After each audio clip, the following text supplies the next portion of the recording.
এ আমার মুসলমান বাবারা, মুমিন বাবারা, জাহান্নামের মধ্যে জাহান্নামীদের একটা আগুনের পোশাক পরাইয়া দেওয়া হবে।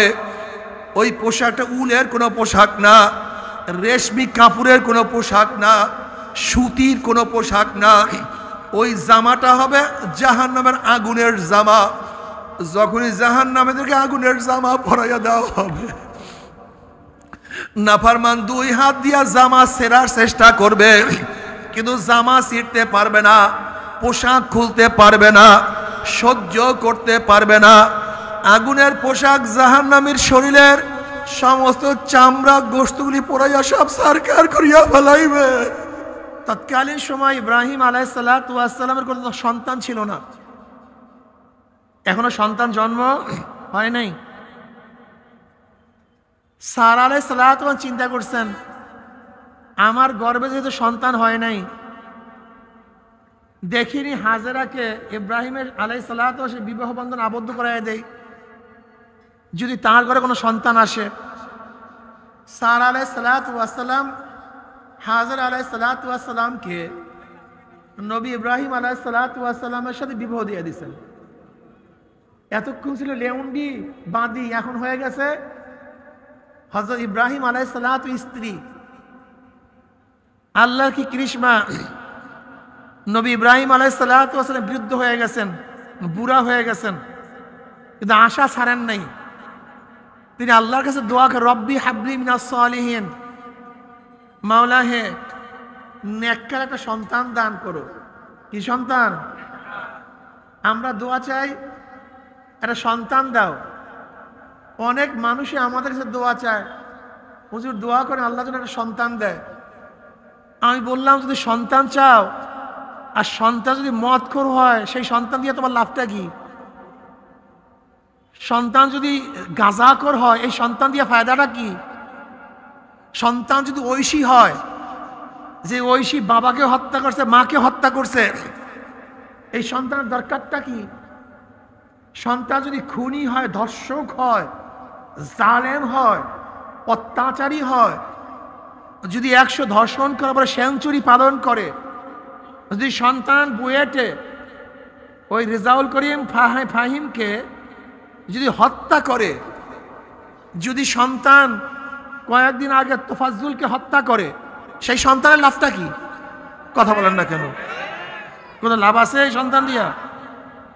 যেই সন্তান বাবার বুকের উপরে ছুরি ধরে নেশার পয়সা নিবে, এই সন্তান দিয়া ফায়দাটা কি? কি লাভ? যেই সন্তান হাজার হাজার কোটি কোটি টাকা বিদেশে পাচার করবে, এই সন্তানের লাভটা কি? যেই সন্তান চাঁদাবাজ হবে, গুন্ডা হবে, বদমাশ হবে, জালেম হবে, ধর্ষক হবে, দুর্নীতিবাজ হবে, খুনি হবে, এই সন্তানগুলো লাভ আছে? ও আপনাদের মনে লাভ আছে, এর জন্য আসতে কয় নাই। ওই আপনাদের মনে লাভ আছে এই সন্তান দিয়ে নাকি? কি লাভ আছে কোন? এই সন্তানগুলো লাভ নেই। নবীদের দোয়া কত চমৎকার দোয়া, রব্বি হাবলি মিনাস সালিহিন। আল্লাহ শুধু সন্তান চাই না, নেককার সন্তান চাই। কি সন্তান? যখনই দোয়া করবেন নেককার সন্তান চাইবেন, বদকার না, বদমাশ না। কি সন্তান? কথা বলেন না কেন? কথা নাকি? কি রাত 10টা বাজে ক্ষুধা লাগছে নাকি আপনাদের? বুঝলাম না। আমি তো প্রোগ্রাম করতে হতে আমার অবস্থা শেষ, গলার অবস্থাও শেষ, জানের অবস্থাও শেষ, এরপরে তো বলতে হয়। আর আপনারা তো বৈশা বৈশা একটু আস্তে জোরেও কথা বলতে পারেন না। আপনারা জোরে কথা না বললে, সাড়া না দিলে আমিও তো মনে করবো যে কথা বুঝতেছে না, ঝামেলা। কি সন্তান চান? একসাথে বলেন না, কি সন্তান? রব্বি হাবলি মিনাস সালিহিন। আল্লাহ নেককার সন্তান দাও।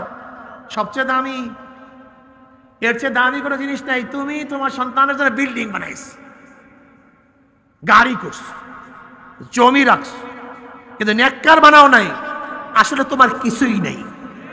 তুমি কপাল পোড়া, বদনসিব, বদনসিব। বোঝো নাই? যদি নেককার সন্তান না বানান, তোমাকে দাপন করার আগে ওই সন্তানেরা জায়গা জমির ভাগ নিয়ে মারামারি শুরু করবে। তোমাকে দাপন করার সময় নেই। আগে সুন্দুকের চাবি দাও, জায়গা জমি নিয়ে মারামারি শুরু হবে, দোয়া করার সময় পাবে না। শোনেন, এক ব্যারিস্টার বাবার জানাজায় দাঁড়াইছে। জানাজার নামাজে দাঁড়াবার পরে এমন কান্না, কানতে কানতে অস্থির, কান্না শেষ হয় না। জানাজা শেষ, দাপন শেষ, কিন্তু কান্না শেষ হয় না, অনেক কাঁদছে। কেউ প্রশ্ন করছে, ভাই আপনি এত কাঁদতেছেন, মনে হয় বাবাকে অনেক বেশি মহব্বত করেন, এর জন্য বেশি বেশি কাঁদতেছেন। তাহলে বাবাকে নিশ্চিত মহব্বত করে কোনো সন্দেহ নাই, কিন্তু আজকে কান্নার কারণ শুধু বাবাকে মহব্বত না। তাহলে আজকে কান্নার কারণটা কি? তাহলে দেখো, আমি একজন ব্যারিস্টার, এক একটা কেসে লক্ষ লক্ষ টাকা নেই, লেকিন আজকে বাবার জানাজার নামাজে দাঁড়ায়া জানাজার দোয়া পড়তে পারলাম না, জানাজার দোয়া জানি না, তা আমার সে কপাল পরা বদনসিব কেউ হইতে পারে না। এই শিক্ষা দিয়ে লাভটা কি? জানাজার নামাজের দোয়া জানি না, রাগ করিয়েন না। যদি আজকে পরীক্ষা নেই, যে মুসলমানরা এখানে দাঁড়ানো আছেন, বসা আছেন, অনেকেই জানাজার নামাজের দোয়া জানি না, কপাল পরা, আফসোস। কোথায় সে মুসলমান? কোথায় সেই মুসলমান? ইব্রাহিম বিন আদম রহমতুল্লাহ আলাইহি বাজারে গেলেন, লোকেরা বলতেছেন, ইব্রাহিম বিন আদম, আল্লাহ পাকের কোরআনে কোনো ভুল আছে? না, কোনো ভুল নেই। কোনো সন্দেহ? না, কোনো সন্দেহ নেই। ভুলও নাই, সন্দেহ নাই, যা কিছু সবই ঠিক।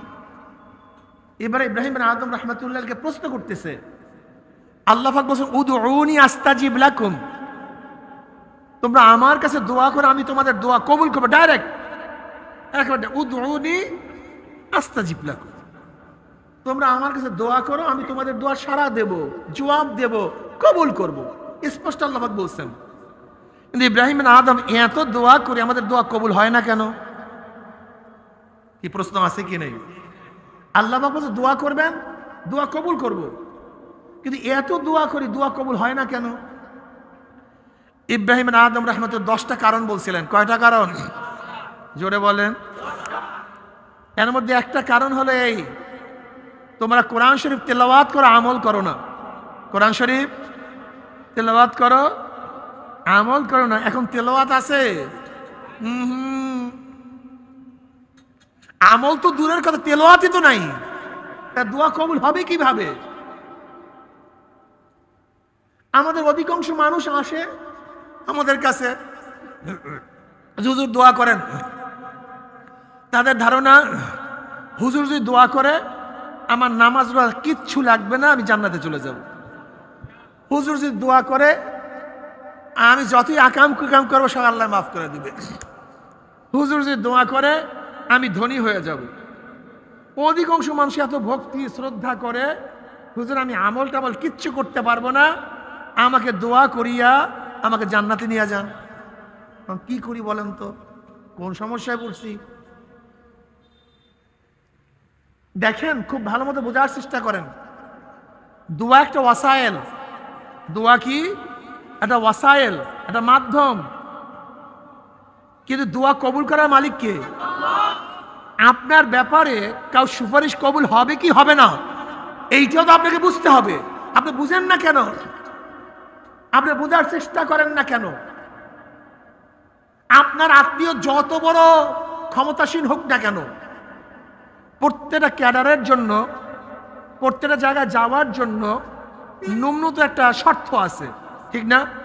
বিসিএস এর জন্য এই শর্ত, ডিসি হওয়ার জন্য এই শর্ত, এসপি হওয়ার জন্য এই শর্ত, সচিব হওয়ার জন্য এই শর্ত, একজন মুফতি হওয়ার জন্য এই শর্ত আছে কি নাই? এক ব্যক্তি আপনার উপরস্থ, একেবারে ধরেন প্রেসিডেন্ট আপনার খালু, প্রাইম মিনিস্টার আপনার মামা,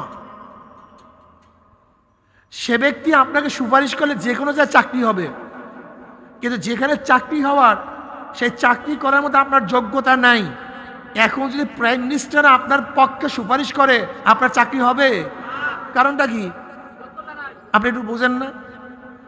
যদি আপনার যোগ্যতা থাকে কিন্তু কোনো কারণে হচ্ছে না, তখন যদি আপনার আত্মীয় ধাক্কা মারে তখন কাজ হয়ে যাবে, কিন্তু আপনার যোগ্যতা আগে লাগবে। কিন্তু আমাদের যোগ্যতা নেই, যোগ্যতা অর্জন করতে চাই না।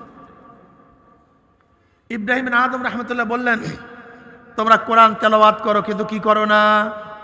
বুঝলে গেছেন এর মধ্যে কি করো না? মাশাআল্লাহ, এখন তো আমাদের তেলাওয়াতই নেই।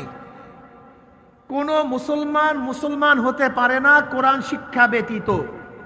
কোন মুসলমান হতে পারে না কোরআন শিক্ষা ব্যতীত।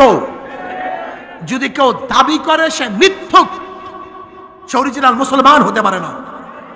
ঈমান ও ইসলাম, ঈমান হলো বিশ্বাসের নাম, ইসলাম হলো বাহ্যিক আমলের নাম।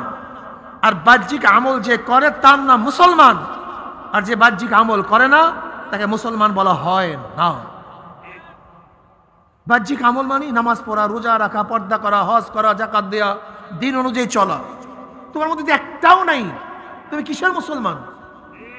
তুমি কোরআন তেলাওয়াত জানো না, কলেমা পড়তে পারো না, উজুর মাসআলা জানো না, তুমি গোসলের মাসআলা জানো না, নামাজের মাসআলা জানো না, কোনটা হালাল কোনটা হারাম তাও জানো না, আর তুমি দাবি করো আমি মুসলমান। তুমি মুসলমান হতে পারো? ভুল। ইব্রাহিম বিন আদম রাহমাতুল্লাহ আলাইহি দ্বিতীয় আরেকটা কারণ বলছিলেন, তোমরা মানুষকে গোসল করাও, মৃত্যুকে, মুর্দারকে গোসল করাও, কাপন পরাও, জানাজা দাও, দাপন করো, কিন্তু তার থেকে নসিহাত গ্রহণ করো না, উপদেশ গ্রহণ করো না। আমি যেরকম এই ব্যক্তিকে গোসল করাইতেছি, কাপন পরাইতেছি, আমাকেও একদিন গোসল করাবে, কাপন পরাবে। এই ব্যক্তির হাত খালি, আমি একদিন খালি হাতে বিদায় হয়ে যাব। এই ব্যক্তির এত টাকা, এত পয়সা, এত জায়গা, এত জমি, এত মার্কেট, এত ব্যাংক ব্যালেন্স, এত সম্মান, এত ইজ্জত, সবই তো নাই, কিচ্ছু নাই, খালি হাতে বিদায়।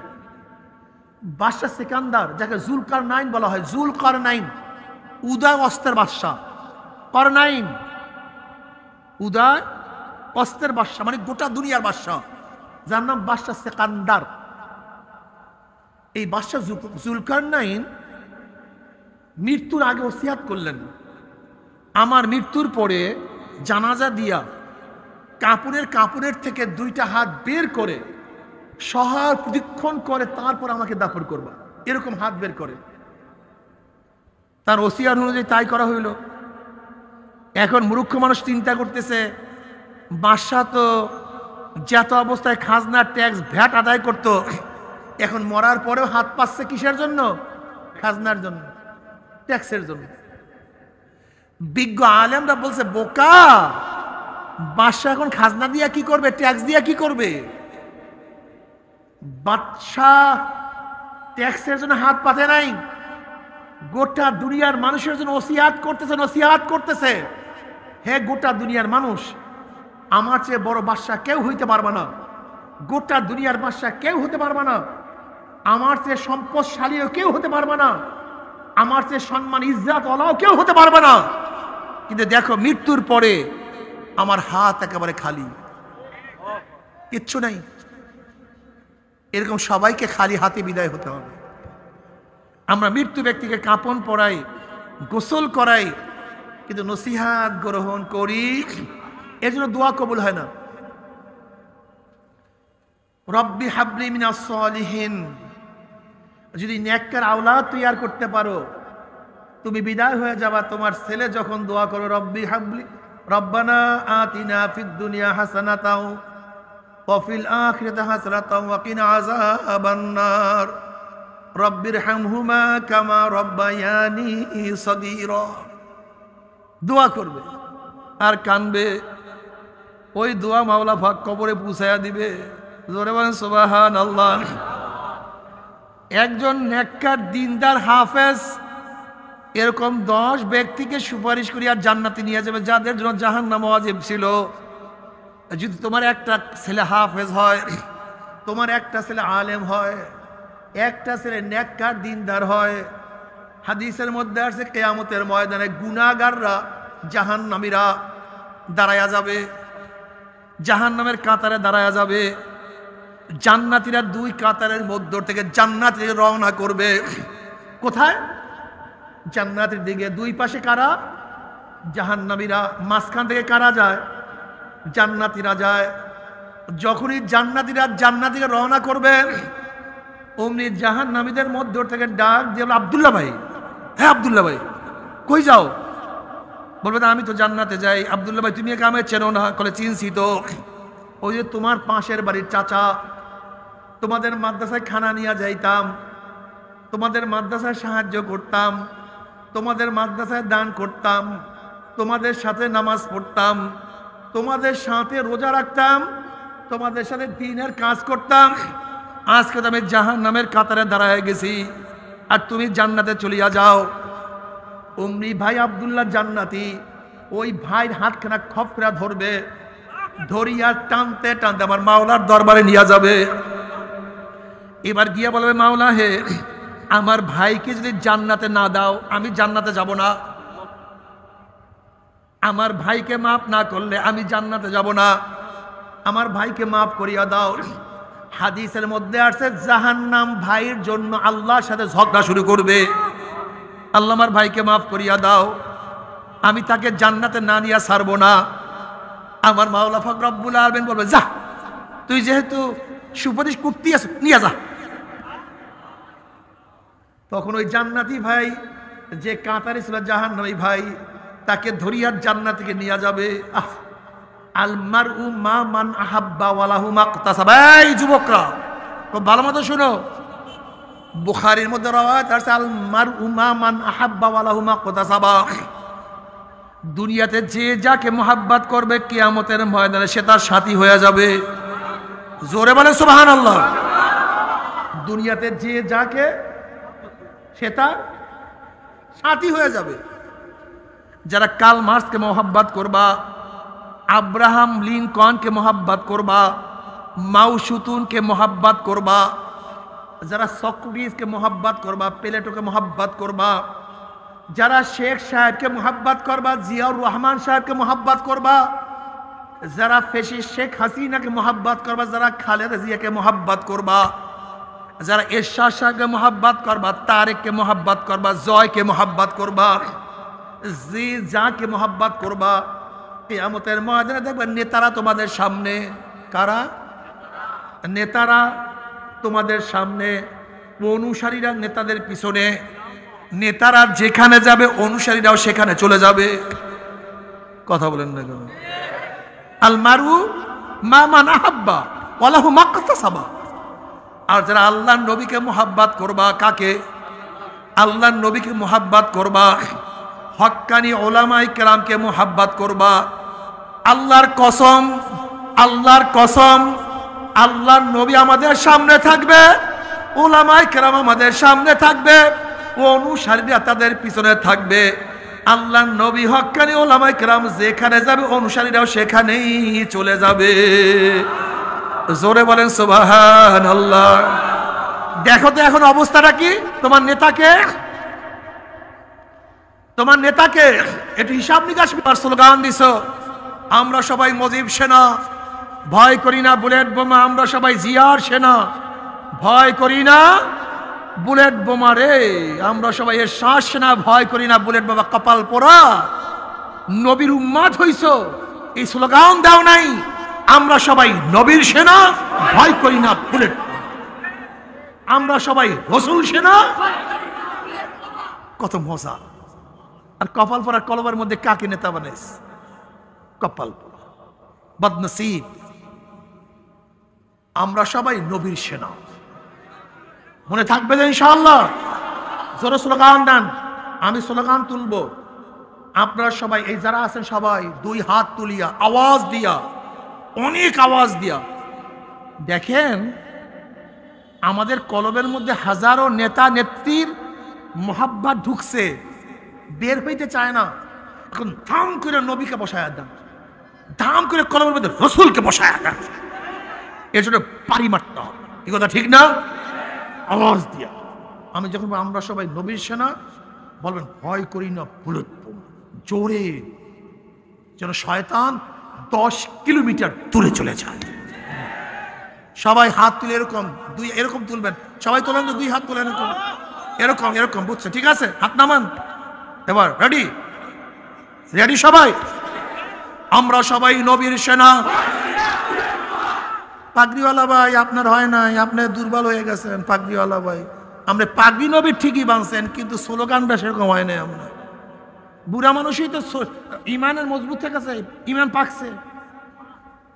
হযরত তালহা রাদিয়াল্লাহু তাআলা আনহু 70 বছর বয়সে তিনি যুদ্ধে গিয়ে দুনিয়া থেকে বিদায় হয়ে গেছে। বুড়াদের ঈমান মজবুত হয়, মুমিন বুড়াদের ঈমান যত পোক্ত হয় তত মজবুত হয়। বুঝাতে পারি না? আর যারা ফাসেক এরা যত বুড়া হয় ওদের সাহস তত কমিয়া যায়, আর মুমিনের সাহস বাড়তে থাকে। তারা সবসময় চিন্তা করে কখন আল্লাহর সাথে সাক্ষাৎ করবে। আল্লাহর সাথে সাক্ষাৎ করার পর্দা হলো মৃত্যু। মৃত্যু হয়ে গেলে কার সাথে সাক্ষাৎ হবে? আমার মাশুকের সাথে, আমার মাহবুবের সাথে। এর জন্য মুমিনরা মৃত্যুকে ভয় করে না। তারা সবসময় চিন্তা করে কখন মৃত্যুবরণ করব আর আমার মাশুকের সাথে মোলাকাত করব। এই যে মরার কোনো চিন্তা নেই, কোনো ভয় নেই। এই মুমিনের হালাত। আর যারা দুনিয়াদার সারাদিন চিন্তা, আল্লাহ মরে গেলাম রে, আল্লাহ মরে গেলাম, আরাম অস্থির হয়ে যায়, মৃত্যুকে ভয় পায়। মুমিন মৃত্যুকে ভয় পায় না, বরং আলিঙ্গন করে। কি করে? আলিঙ্গন করে, মোলাকাত করে। আমরা সবাই নবীর সেনা, আমরা সবাই রাসূল সেনা। আল্লাহর কসম করে বলেন তো কেমন লাগতে আছে? আমি বলছি চরমনের সেনা, অমুকের সেনা। কি বলছি? আপত্তি কি বলেন তো আমাকে? আপত্তিটা কি? যার মধ্যে সামান্য ঈমান আছে তার আপত্তি থাকার কথা। একমাত্র বেঈমান কাফের মুশরিকদের আপত্তি থাকার কথা, কিন্তু মুহাম্মদের আপত্তি থাকার কথা না। আমরা সবাই নবীর সেনা, আমরা সবাই রাসূল সেনা। আমার নবী তোমার নবী, আমার নবী তোমার নবী, আমার নবী তোমার নবী। কত মজা লাগে, কলিজা শান্তি হয়ে যায়। মজিব সেনা, জিয়ার সেনা, অমুক সেনা, তমুক সেনা করতে করতে জীবন শেষ। আর মারা গেল অবস্থা কেরাসিন। আর এই স্লোগান দিয়া মরবা, আমার নবী আলাইহিস সালাতু ওয়াস সালাম সুপারিশ করে জান্নাতে নিয়ে যাবে। বুখারীর মধ্যে রওয়ায়াত আছে, বুখারীর মধ্যে রওয়ায়াত আছে কিয়ামতের ময়দানে আল্লাহ পাক নবীকে বলবেন, সাল তুতা ইশফা তুশাফা। সাল, আমার কাছে চান। আপনি যা চাইবেন সাথে সাথে সাল তুতা, আপনি চাইতে দেরি করবেন, আমি দিতে দেরি করব না। ইশফা তুশাফা, আপনি সুপারিশ করতে দেরি করবেন, সুপারিশ কবুল করতে আমি বলে দেরি করব না। আচ্ছা, আমি নবীর প্রেমে যদি মরিয়া যাই, নবী বলবে যা হেন থেকে যা যা, এর বলবে মানে এটা এটা বিবিকে বলে? আমাকে বলেন তো। আমি যদি নবীর ইশক এবং মুহাব্বতে মারা যাই, তাই নবী কি আমাকে কিয়ামতের ময়দানে ছাড়িয়া চলিয়া যাবেন? বিশ্বাস হয় আপনার? হ্যাঁ, নবীর সেনা হয়, কোরআন সুন্নাহর আলো। আমি এক হাত উঠেছি, আপনারা এক হাত উঠেছেন, আমি দুই হাত উঠবো, আপনার দুই হাত উঠাবেন। মাশাআল্লাহ, এই অনুকরণ ঠিক আছে। কোরআন সুন্নাহর আলো, কোরআন সুন্নাহর আলো, কোরআন সুন্নাহর আলো। নারে তাকবীর, আল্লাহু আকবার আছে। নারায়ে তাকবীর, নারায়ে তাকবীর। কোরআন সুন্নাহর আলো, মজার মজা। শয়তান খুশি হয়েছে না বেজার হয়েছে? এতদিন কি শিখাইলাম, আর মৌলবী আইসে কি করলো রে, খাইছে রে। শয়তান ভয় পেয়েছে। এতদিন কত কি ঢুকাইছে কলমের মধ্যে, আর মৌলবী আইসা সব কিছু শেষ করে ফেলাইতেছে। তো ঘটনাটা কি? এই ইসলামের মাজলিসে, আল্লাহর মাজলিসে আসলে শয়তান খুবই ভেজা। আরে ও কানতে কানতে কানতে কানতে অস্থির। যাইস না ভাই, যাইস না, ওখানে যাইস না, থিয়েটারে যা, গানে যা, যাত্রায় যা, শয়তান হ। ঠিক না? নবী আলাইহিস সালাতু ওয়াস সালাম ফরমান, মান আহাব্বা সুন্নতি ফাকাদ আহাব্বানি ওয়া মান আহাব্বানি কানা মাই ফিল জান্নাহ। কত স্পষ্ট কথা, স্পষ্ট স্পষ্ট। মান আহাব্বা সুন্নতি ফাকাদ আহাব্বানি, যারা আমার সুন্নাতকে মোহাব্বত করলো তারা আমাকে, আর যারা আমাকে মোহাব্বত করলো আমার সাথীও কোথায় চলে যাবে? ডাইরেক্ট জান্নাতে। কোন মান আহাব্বা সুন্নতি ফাকাদ আহাব্বানি ওয়া মান আহাব্বানি কানা মাই ফিল জান্নাহ। একেবারে কোনো তফসিরের দরকার নেই, কোনো ব্যাখ্যা বিশ্লেষণের কোনো দরকার নেই। অন্য রাওয়ায়াতের মধ্যে নবী আলাইহিস সালাতু ওয়াস সালাম ফরমান, মান দাইয়া সুন্নতি হুররিমাত আলাইহি শাফাতি, যে আমার সুন্নাতকে অমান্য করলো তাদের উপর আমার শাফাত সম্পূর্ণ হারাম হইয়া যাবে। জোরে বলেন নাউযুবিল্লাহ।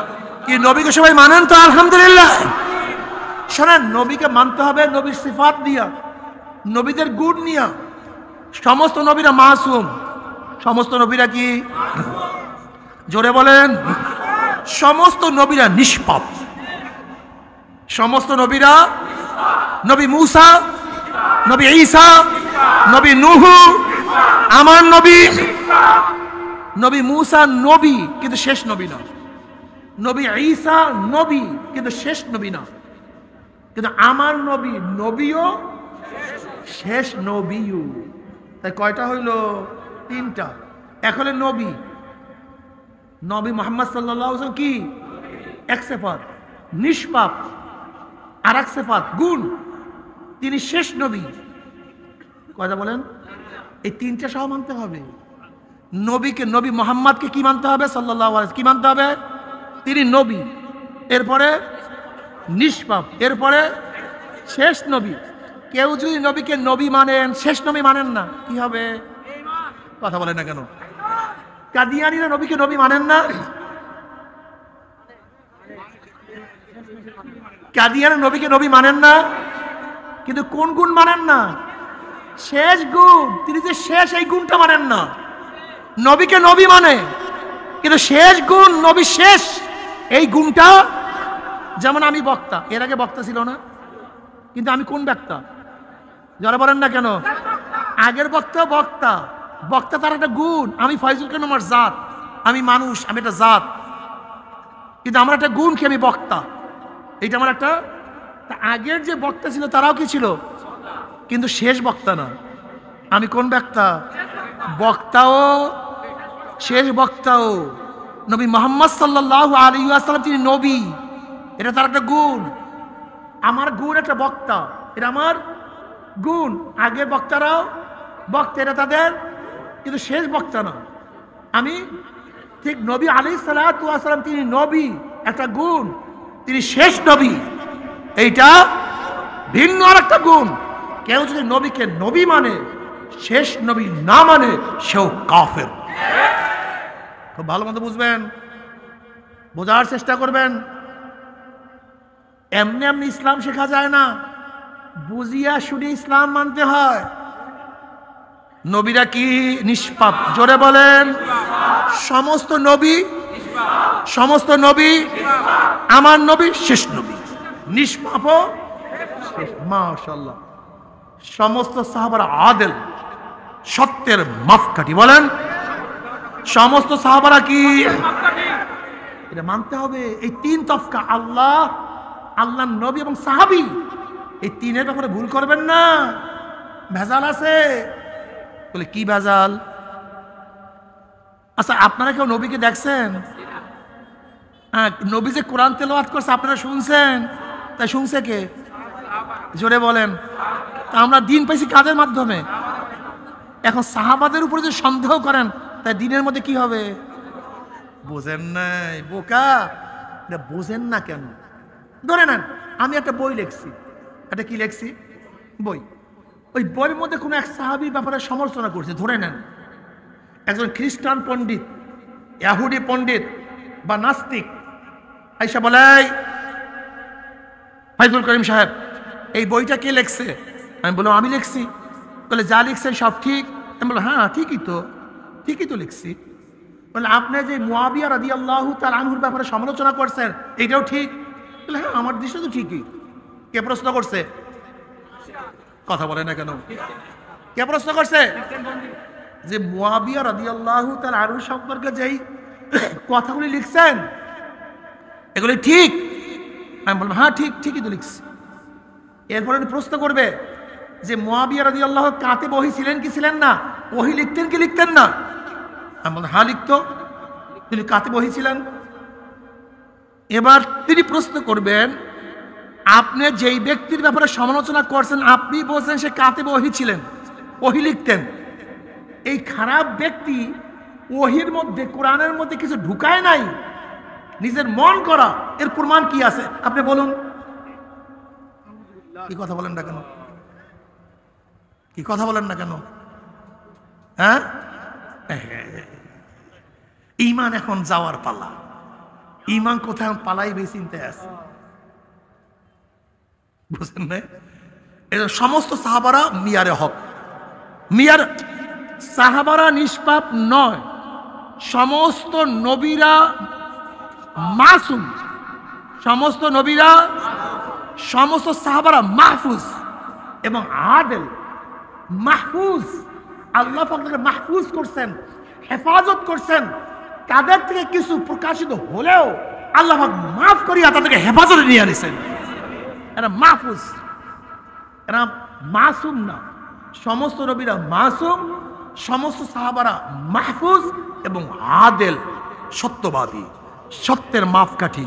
তেনার কোনোদিন মিথ্যা ও অসত্য কোনো কাজ করেন নাই, অসত্য কাজ বলেন নাই। আদেল, মনে থাকবে? মাশাআল্লাহ।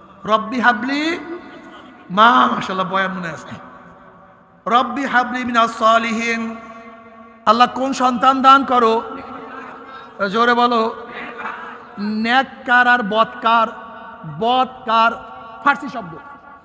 নেককার মানে কার, মানে করনেওয়ালা, যে করে। নেককার মানে যে নেকের কাজ করে, বদকার মানে যে গুনার কাজ করে। আল্লাহ নেককার সন্তান দান করো যে নামাজের সময় নামাজ পড়বে, রোজার সময় কি রাখবে, জবানের মধ্যে জিকির জারি থাকবে, চোখের মধ্যে তোমার ফিকির থাকবে, চোখের মধ্যে কান্না থাকবে, কলবের মধ্যে তোমার শুকর থাকবে, অঙ্গ প্রত্যঙ্গের মধ্যে সবর থাকবে। যাকে দেখলে মাওলার কথা, তোমার কথা মনে পড়বে। যেই ছেলে আমাকে সুপারিশ করবে, যেই ছেলে আমার জন্য দোয়া করবে, আমি দুনিয়ার থেকে বিদায় হওয়ার পরে চোখের পানি ফালাইয়া ফালাইয়া সে আমার জন্য দোয়া করবে, মাওলা আমার বাবাকে মাফ করিয়া দা, আমার মাকে মাফ করিয়া দাও। বাবার আসলে সত্য কথা বলতে কি এমন কোনো দোয়া নাই, এমন কোনো মোনাজাত নাই যে মোনাজাতের মধ্যে বাপ মার জন্য দোয়া করি না।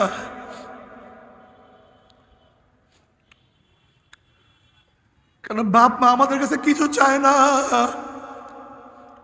বিল্ডিং আমাদের জন্য, এত কষ্ট করে জবি করছে আমাদের জন্য, এই গাড়ি আমাদের জন্য। বাবা রোদ্রের মধ্যে কাজ করিয়া পিঠটাকে কালো বানাইয়া ফেলাইছে আমাদের জন্য। বাবা নিজে না খাইয়া খানা তুলিয়া দিছে আমাদের জন্য। বাবা নিজে পোশাক না পরিয়া ছেলেকে পোশাক পরাইছে। বাবা নিজে জুতা না পরিয়া ছেলেকে জুতা পরাইছে। বাবা তো মূর্খ ছিল কিন্তু ছেলেকে কত বড় শিক্ষিত বানাইছে। আমার মা নিজে ভিজা জায়গায় শুয়ে আমাকে শুকনো জায়গায় শোয়াইছে। আমার যুবক বাবারা, বাপ মা আমাদের কাছে কিছু চায় না, একটু দোয়া চায়, মৃত্যুর পরে দোয়া চায়। যদি বাপ মার জন্য দোয়া করো, ছেলে পানের দোয়া, ছেলে সন্তানের দোয়া, পরিবারের দোয়া বিনা পর্দায় মাওলায় কবুল করিয়া ফেলায়। আমার যুবক বাবারা, আমার মুরব্বী বাবারা, আমার পর্দার মা বোনেরা, আজকে হোক কালকে হোক দুনিয়ার থেকে একদিন বিদায় হইতেই হবে। ওমর ইবনে খাত্তাব রাদিয়াল্লাহু আনহু ফরমান, হাসিবু ক্বাবলা আন তুহাসাবু, তোমার কাছে হিসাব নেওয়ার আগে তুমি তোমাকে হিসাব নাও। তোমার নামাজ পড়ার সংখ্যা বেশি, নামাজ কাজার সংখ্যা বেশি। তোমার রোজা রাখার সংখ্যা বেশি, রোজা কাজার সংখ্যা বেশি। তুমি চোখের কাছে প্রশ্ন, চোখ তুই কি নেকের দিকে বেশি তাকাইছো না গুনার দিকে বেশি তাকাইছো? ওরে জবান তুই কি নেকের কাজ বেশি করছো না গুনার কাজ বেশি করছো? ওরে হাত কত মদের পেয়ালা ধরছো? ওরে হাত কতবার গাজার কলকে স্পর্শ করছো? ওরে হাত কত চুরি করছো, কত ডাকাতি করছো? ওরে হাত কত সুদ, কত ঘুষ গ্রহণ করছো? ওরে হাত কত জুলুম, কত খুন করছো? ওরে হাত অন্যায়ভাবে কত মহিলার গায়ে হাত লাগাইছো? আল্লাহ, ওরে পাও তুই কি নেকের দিকে বেশি হাঁটছো না গুনার দিকে বেশি হাঁটছো? গুনাহ যা করছো তওবা করতে পারছো কি পারো নাই? আবার তওবা যা করছো আমার মাওলায় মাফ করছে কি করে নাই? হাসিবু কাবলা আন তুহাসাবু, তোমার আমার কাছে হিসাব নেওয়ার আগে তোমাকে আমি হিসাব নাও। যদি হিসাব নিকাশ না মিলিয়া মাওলার কবরে যাও, ওই কবর কিন্তু কবর থাকবে না। কোন কোন নাফরমানের কবরের দুই পাশের মাটি এত জোরে চাপ মারবে, চাপের সরে এক পাঁজরের হাঁটি আর এক পাঁজরে লাগাইয়া ফেলাইবে, আল্লাহ মাফ করিয়া দাও। কোন কোন নাফরমানের কবরটা জাহান্নামের আগুনে ভরিয়া যাবে। বাবারে তুমি কি দেখো নাই কত মানুষ আগুনের মধ্যে পুড়িয়া কয়লা হইয়া যায়? কি যে অবস্থা, আল্লাহ মাফ করিয়া দাও। দুনিয়ার মধ্যে আগুনে পড়লে মারা যাব, যতক্ষণ মারা যাব না ততক্ষণ কষ্ট ভোগ করব, কিন্তু মৃত্যুর পরে আর মৃত্যু নাই, আর মৃত্যু না। জাহান্নামীরা শাস্তি ভোগ করতে থাকবে আর বলবে মাওলা আমাকে মৃত্যু দাও, মৃত্যু দাও, মৃত্যু দাও, মৃত্যু দাও। আল্লাহ পাক কালামে পাকের মধ্যে ফরমান লা ইয়ামুতু ফিহা ওয়ালা ইয়াহইয়া, মানুষ মরবেও না, মানুষ বাঁচবেও না, জীবন বাহির হবে কিন্তু বাহির হবে না। এ আমার মুসলমান বাবারা, মুমিন বাবারা, জাহান্নামের মধ্যে জাহান্নামীদের একটা আগুনের পোশাক পরাইয়া দেওয়া হবে। ওই পোশাকটা উলের কোনো পোশাক না, রেশমি কাপড়ের কোনো পোশাক না, সুতির কোনো পোশাক না। ওই জামাটা হবে জাহান্নামের আগুনের জামা। যখনই জাহান্নামীদেরকে আগুনের জামা পরাইয়া দেওয়া হবে, নাফরমান দুই হাত দিয়া জামা ছেঁড়ার চেষ্টা করবে, কিন্তু জামা ছিঁড়তে পারবে না, পোশাক খুলতে পারবে না, সহ্য করতে পারবে না। আগুনের পোশাক জাহান্নামীর শরীরের সমস্ত চামড়া গোশতগুলি পোড়াইয়া সব সারকার করিয়া ফেলাইবে। শুধু বলবে মৃত্যু, মৃত্যু, মৌয়া, মৌয়া, কিন্তু মৃত্যু আর হবে না, সহ্য করতে পারবে না। আল্লাহ বাবারে, আমার মাওলা যত বড়, আমার মাওলার জান্নাত তত বড়। আমার মাওলা যত বড়, আমার মাওলার জান্নাতের নেয়ামত তত বড়। আমার মাওলা যত বড়, আমার মাওলার জাহান্নামও তত বড়। আমার মাওলা যত বড়, আমার মাওলার জাহান্নামের শাস্তিও তত বড়। তবে মুমিন মুসলমান বলতে সবাইরই মনে চায় গুনার থেকে ফিরিয়া নেক আমল করিয়া মাওলার জান্নাত কিন্তু সবাইরই যাইতে মনে চায়। গুনাহ নিয়া মাওলার জাহান্নামে কাউরি কিন্তু যাইতে মনে চায় না। কিন্তু কেনই বা আমরা নেক আমল করতে পারি না, কেনই বা গুনার কাম ছাড়তে পারি না? এর মূল কারণ হলো আপনার এবং আমার পিছনে নফস এবং শয়তান লাগিয়া রইছে। এই নফস এবং শয়তান থেকে ফেরার জন্য যে কোনো একজন হক্কানি আল্লাহর ওলির হাতে হাত দিতে হবে রে বাবা। খবরদার, বর্তমান জমানায় পীর মুরিদের নামে ভেজাল, ব্যবসা, দলাদলি, হিংসা, হাসাদ, শিরক, বিদআতে পরিণত হয়ে গেছে। সমস্ত আল্লাহর ওলির একমত, যেই পীরের 5 জন মুরিদের মধ্যে কমপক্ষে 3 জনকে দেখবেন আলহামদুলিল্লাহ সুন্নাত মুআফিক আমল আখলাক মজবুত হয়ে যাইতে আছে, গুনার কাম ছাড়তে আছে, নেকের আমল ধরতে আছে, কলব নরম হইয়া চোখে পানি আসতে আছে। বৃক্ষতর নাম কি, ফলে পরিচয়। আমি চরমোনাই বুঝি না, চরমোনার দাওয়াত, প্রশংসা, প্রচার প্রসার করার জন্য আসিনে রে বাবা। চরমোনাই যাওয়ার তোমার কোনো দরকার নাই, কোনো দরকার নাই, কোনো দরকার নাই। তুমি যার কাছে গিয়া পারো গুনার কাম ছাড়ো, নেকের আমল ধরো, কলব নরম করিয়া চোখে পানি নিয়া মাওলার কবরে যাইও। যেরকম দুনিয়ার ঘরে আগুন লাগলে পানি ছাড়া নিবানো যায় না, ঠিক তদ্রূপ তোমার এবং আমার গুনার দ্বারা যে জাহান্নামের আগুন জ্বলিয়া রইছে, চোখের পানি ও সারা কিন্তু জাহান্নামের আগুন নিবানো সম্ভব না। কাজে আমার জন্য দোয়া চাই, আমিও দোয়া করি, সবাই সবার জন্য প্রাণ খুলিয়া দোয়া করো, যেন কিয়ামতের ময়দানে গলাগলি বাঁধিয়া মাওলা একসাথে জান্নাতে যাওয়ার তৌফিক দিয়া দেয়। আল্লাহুম্মা আমিন, আল্লাহুম্মা আমিন।